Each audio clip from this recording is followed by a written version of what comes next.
communication.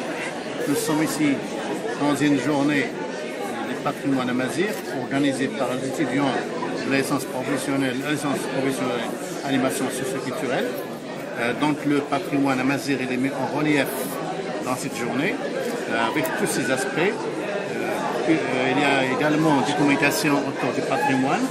Puis après, il y aura l'exposition d'un certain nombre de plats traditionnels et le défilé aussi de la tenue vestimentaire amazigh, plus la poésie en amazigh et l'intermède artistique avec Hawash et Ribet. Donc ce patrimoine, il doit être médiatisé, présenté aux gens, il doit être valorisé parce qu'il a tendance à disparaître. Il a le temps de le récupérer, de le valoriser.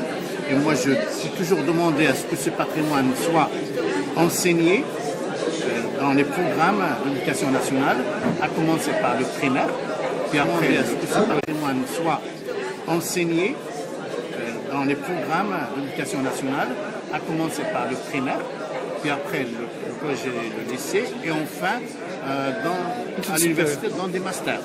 Il existe chez nous un master en patrimoine et d'autres masters, comme celui par exemple que je dirige, où j'enseigne la valorisation et la médiatisation du patrimoine. Donc le patrimoine, on peut distinguer le patrimoine matériel et le patrimoine immatériel. Le patrimoine matériel, c'est tout ce qu'on peut toucher, c'est les maisons traditionnelles marocaines, c'est les maisons amazigh par exemple, c'est les tchors, c'est les passoires. On parle aussi de la gastronomie, des plats traditionnels marocains, comme par exemple ortine, comme tagla, comme un certain nombre de types que les jeunes ne connaissent pas. Donc il est temps maintenant de leur faire connaître ce patrimoine et essayer de les encourager à ce qu'ils constituent leur propre musée chez eux en choisissant des objets traditionnels et les conserver chez eux. Ainsi, ils auront des petits musées, chacun chez soi. Autre chose importante, c'est que la poésie amazigh et la poésie traditionnelle en général, elle a tendance à disparaître. Pourquoi? Parce que maintenant, avec la modernité, avec les moyens de technologie, les jeunes ont changé de goût.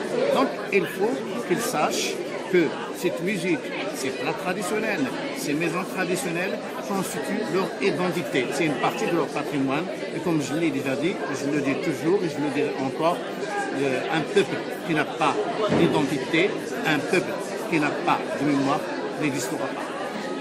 Il a été reconnu comme réserve de biosphère à l'échelle mondiale en 1998. L'arganier, c'est une curiosité floristique et botanique. C'est l'arbre le plus remarquable du Maroc. Il peut atteindre entre 8 jusqu'à 10 mètres, mais c'est un arbre qui peut vivre jusqu'à 2 siècles, parfois même jusqu'à 3-4 siècles.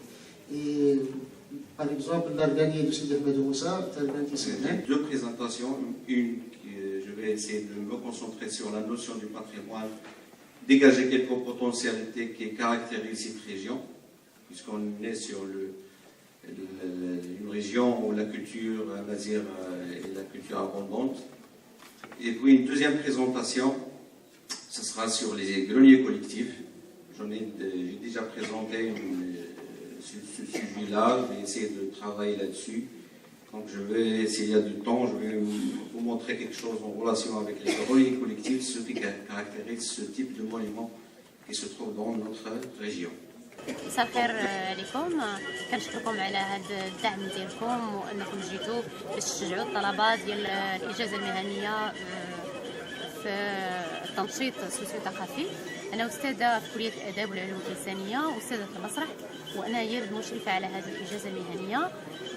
بالنسبه للمراه، انا كنظن بان المراه عندها دور كبير في الميدان الاجتماعي، في الميدان الثقافي، في ميدان التدريس، وكنظن بانها عندها واحد النشاطات كثيره بزاف.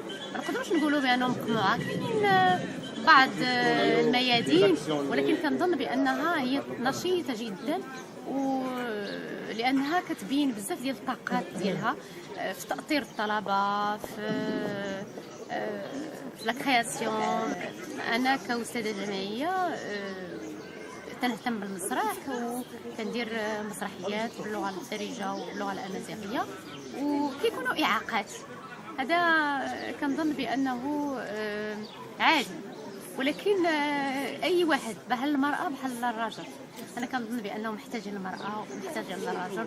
كما تيقول المثل وراء كل رجل امراه، انا كنقول وراء كل امراه عظيمه رجل. شكرا.